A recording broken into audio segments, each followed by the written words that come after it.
What is up, fam? I just wanted to make a quick video. So this morning my wife was getting ready to drive the Jeep, go to the store, run some errands, and our pool guy was at the house and came in, and I thought he just wanted to talk about something with the pool. They were doing their normal weekly cleaning or maintenance, and he goes, "Hey man, just noticed that there's something hanging out from the bottom of the Jeep." And I'm like, "Really?" He's like, "It looks like a shock absorber." And I'm like, "Wow, that's pretty wild." So I come out there, take a look, and I'll post a picture so you guys can see, or maybe do a little video montage in here. You can see it as well. This is a 2018 JL. It's actually brand new. I bought a leftover inventory that they had at the dealer because they had a really great deal on it. And it's got about 1,000 miles on it. And it looks like the steering dampener. I'm on my way to the dealership right now. I probably shouldn't be driving it. I should have called Jeep roadside assistance, which it has, and the dealership has a program as well too. Anyhow, it's only a couple miles away, so I'm driving over there slowly on back roads here, and I take a look underneath, and as you'll see in the picture or video, the steering dampener is completely off the vehicle. One of the things I had been researching is there's this vagueness with the steering where, you know, it just, the on center is pretty bad. And I thought, you know, maybe it's just something to do with, I haven't had a solid rear axle vehicle in a long time, especially in the front. You know, trucks typically have solid rear axles in the rear. And this one, as you know, Jeeps has it in the front as well, right? That's where the off-road capability comes from, the articulation of the suspension, etc. Then the other problem too is, and this is just tires, yeah, but the on steering, I want to show you real quick what that looks like. So here we are driving pretty straight road, and if you see, I can move the steering, and look, the car's still pretty much going straight. There's about a 2 to 3 inch play on the steering, and maybe if I show the logo, you'll be able to see it. I mean, I'm going straight, but it's so vague, you know, and I think that's a little excessive, especially for a new car. So it's kind of hard, you know, maybe it's a Jeep thing. Guys, comment below, let me know if I'm just an idiot, which I probably am, or it's a Jeep thing and I'm just not used to it because this is the first Jeep I've ever owned. I just didn't expect it to be so vague. You know, I've had pickup trucks, large ones, full-size trucks, and the steering is pretty tight, especially new ones. So I just didn't expect this from a brand new Jeep, especially a new generation, the JL, which is the one I have. And look how vague this is. I mean, I'm moving the steering 2 to 3 inches and it's not doing anything at all. And it's just hard to keep it on center. Now, if I zoom in on the cluster here as well, you can see, you know, it's another thing that really annoys me. This is not a defect of any sort, I don't think.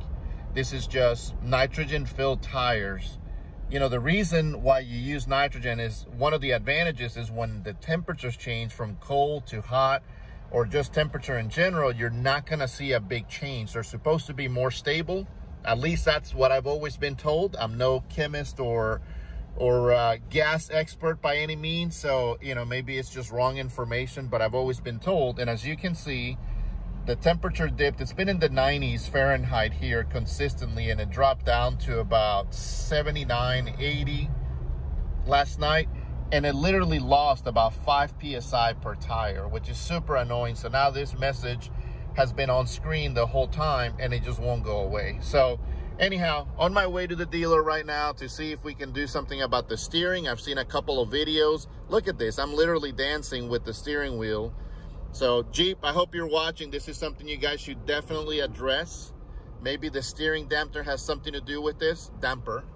And again, I'll show you in the video with a picture or video what happened. It literally came off. What's happening, man? Let me get done. I'll be right back. Okay? All right. What we doing today? What we usually do. Okay. I like the usual. One thing I noticed with the steering dampener is that, and I hope my directions aren't messing up with my my talking here, because I know it wants me to turn.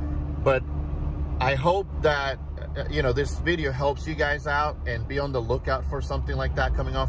What I was trying to say is, one of the things I noticed is that the bolt is fed through the bottom. Maybe they should feed it through the top, so even if the lug nut itself falls off, or the nut, the washer and all that fall out, the bolt will still be in place and the steering dampener will still be in place, I think, than feeding it through the bottom. That might help some. Or maybe a self-locking, you know, nut, one of those that have the little thing that make it really hard to thread out. And maybe that's what was on there, but I don't think so. From the videos I've watched, it looked just like it was torqued in, and you know, if they didn't do that properly or torqued enough with vibration, especially a vehicle like a Jeep that you're gonna take off-road, that might be something that, you know, to consider, to have something that won't back out so easily.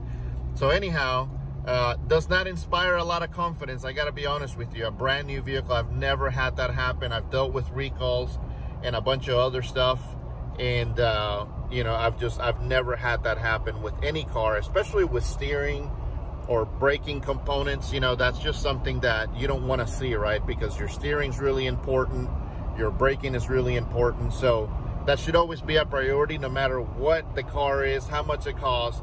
Something that should just never fail, no matter what. So anyhow, I'll let you guys know in an update what they tell me here at Chrysler, Jeep, Dodge. You know, hopefully it's a quick fix. And from what I've seen in the videos, there's some bolts that they can tighten up in the steering that'll help with the on-center issue of the steering wheel itself. Anyhow, thanks for watching.